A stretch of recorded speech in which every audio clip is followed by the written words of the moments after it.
جو کہ انپریزنس ہے، جو کہ سب شاطروں کو مات دے دیتی ہے، انویزیبل ہے نا وہ. ہم تو پھر قرآن والی بات آ گئی نا، مکر تم جتنے مکر کر لو میں ایک کروں گا نا. اب اس میں یہ کہ کچھ لوگ اس بات کو ریلائز، بھائی اس بات کو نہیں کہہ رہا کہ کوئی ایسی قوتیں ہیں، نہیں، قوت اس بٹ آپ لیے ہے سمجھتے کہ ہیں وہ انویزیبل ہے وہ نہیں، فورس. میں صرف یہ کہتا ہوں کہ یہ جو ہے نا ایک بیلنس ہے، اچھا ٹوٹل بیلنس ہے. اس کو امبیلنس فورسز کرتی رہتی ہیں، لیکن پھر یہ اپنے ایک بیلنس پہ آتا ہے.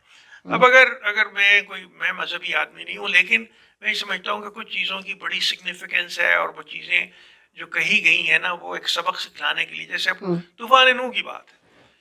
اب طوفان نوح کو کہہ رہے ہیں جی وہ ایک اس کے دایا جو تھی نا اس کے تنور سے نکلا اور وہ سارے میں پھیل گئے. اچھا، اب یہ ایک کہانی بھی ہے، یہ جو بھی ہے کہانی تو نہیں ہے، اگر کہا گیا ہے تو ٹھیک ہے. اسی طرح سے اگر آپ چھوٹے سے ایونٹس کو دیکھیں، چھوٹے چھوٹے ایونٹ جو ہے نا، اگر فرسٹ ورلڈ وار کا ایونٹ جو تھا وہ کیسے تھا کہ انہوں نے فرڈیننڈ جو تھا آسٹریلیا کا شہزادہ سے گولی مار دی، ایک بندے نے مار دیا، اس کے بندے کے مارنے سے پوری ایک ورلڈ وار چھن گئی، شروع ہو گئی. اب سیکنڈ ورلڈ وار چنگاری بس ڈالنے کی. اچھا ہم اب اس کو اس طرح کنکلوڈ کرتے ہیں کہ ہم آپ کے ساتھ اب ہر وقت کراچی آتے رہتے ہیں، مہینے 2 مہینے میں تو آتے ہی آتے ہیں، کبھی فریکوینٹ بھی وزٹس ہوتے ہیں آپ کے. تو ہم اسی کو لے کر ہم آپ کو ریکویسٹ کریں گے کہ ہماری نئی جنریشنز میں کچھ بچے ہیں جن کے لیے میں نے بھی فیوچرسٹکس پر کچھ کورسز کرائے تھے. ڈاکٹر قدیر خان ہمارے لاسٹ اس میں اسپیکر تھے، اور انہوں نے ڈسٹریبیوشن، اللہ ان کو غریق رحمت کرے. اور سارے ہی بڑے انٹلیکچوئل، شبر زیدی صاحب کے بھی 2 لیکچرز تھے، واصف رضوی صاحب جو آپ کے حبیب یونیورسٹی کے وائس چانسلر ہیں وہ بھی تھے، احمد رضا قصوری بھی تھے، لائرز بھی تھے. ہم چاہتے ہیں ہم ماضی سے نکلیں اور ہم بچوں کو فیوچرسٹ بنائیں. اب ویسے تو یہ جو سوشل میڈیا اس کی وجہ سے بچے ہم سے بہت آگے ہیں، جیسے آپ نے کہا یہ ٹیکنالوجی کا دور ہے، جو انفارمیشن ہے نا دیٹ ول ورک. سو آپ ہمارے لیے ایک وقت نکالیے گا پلیز کہ ہم اپنے بچوں کے ساتھ ایک ورک شاپ، ایک سیمینار سارٹ آف ایونٹ ہم کرنا چاہتے ہیں، جس میں یہ فیوچر جو ہمارا بیٹھا ہوگا آپ کے سامنے دے ول کوسچن. ٹھیک ہے؟ And I think this is your moral, academic, social duty to teach them for their us future. میں صرف ایک بات کہوں گا جو میں نے کل بھی آپ کو جو ہمارے ساتھ بچیاں تھیں ان کے ساتھ کی تھی. اس میں میں سمجھتا ہوں کہ جو پروفیٹک بات کی ہے نا وہ خلیل جبران نے کی ہے. وہ کہتا تھا children come through you but they don't belong to you. They are arrow in time. Yes.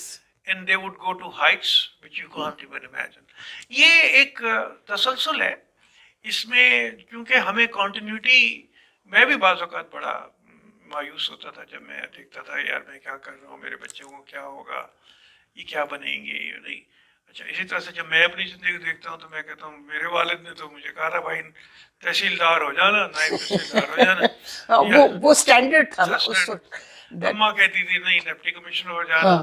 تو یہ دیکھیں یہ انگریز جو deputy commissioner, patwari and S H O یہ جو چھوڑ کر گیا ہے نا یہی اسٹینڈرڈ تھے. پھر وہی بات کہوں گا کہ جو اقبال کے شعر پہ ختم کرتا ہوں کہ عروج انجم خاکی سے نہیں، عروج آدم خاکی سے انجم سہمے جاتے ہیں. واہ واہ واہ، سبحان اللہ. عروج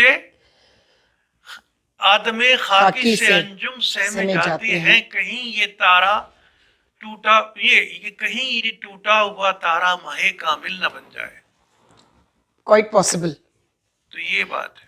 تھینک یو فراست علی صاحب، جعفری صاحب. میں جو میری پلے تھا، آپ کا پلے بہت زبردست نہیں ہے. آسان، اس کا جو تھیم تھا نا، جو میں لوگوں کو کہتا ہوں جو بولتا بھی ہے تو اینٹی ہیرو ہے، تو وہی بولتا ہے کہ عام آدمی ہی خاص آدمی، عام آدمی ہی خاص آدمی ہے. ہم اس عام آدمی پر بہت کام کرنے جا رہے ہیں، چونکہ ہر آدمی کہتا ہے جی عام آدمی کو کیا نقصان ہو رہا ہے اس سے، عام آدمی کو کیا فائدہ ہوگا. یہ ہمارے پولیٹیشنز یہ ٹاک شوز میں بیٹھ کے یہ کلیشے بہت عرصے سے چل رہا ہے، یہ ڈرامہ. اس پر ہم نے آپ سے کہنا ہے کہ آپ ایک پلے لکھیں اور کہ وہ جو اسی تھیم پر جو آپ کی اس کو کنٹینیو کریں. جناب ہم نے ان سے ایک وعدہ تو لے لیا ہے، اور بھی لوگوں کو ہم بلائیں گے کہ یہ جو ہمارا آخری حصہ تھا گفتگو کا، جس میں ہم اپنے پولیٹیشنز اور اپنی رولنگ ایلیٹ کو رومانٹیسائز کر کے اور اس میں پاپولر سینٹیمنٹ جو ہے اس سے کھیلتے ہیں، جو کہ آج بھی ہم دیکھ رہے ہیں پہلے بھٹو کو نجات دہندہ سمجھا گیا، پھر اس کے بعد الطاف صاحب کو کراچی کا نجات دہندہ سمجھا گیا، اور دونوں دفعہ مار کھائی اس پاکستانی قوم نے. اور اب یہ تیسرا اژدہا حاکموں کو رومانٹیسائز کرنے کا، ہمیں نگلنے کے لیے تیار بیٹھا ہے، اور اس اژدہے کا نام ہے عمران خان. آپ خود سوچیں آپ کیا کر رہے ہیں اپنے ساتھ. خدا حافظ. افسانۂ ہستی ہم اپنے آقا کو سنائے جاتے ہیں، افسانۂ ہستی ہم اپنے آقا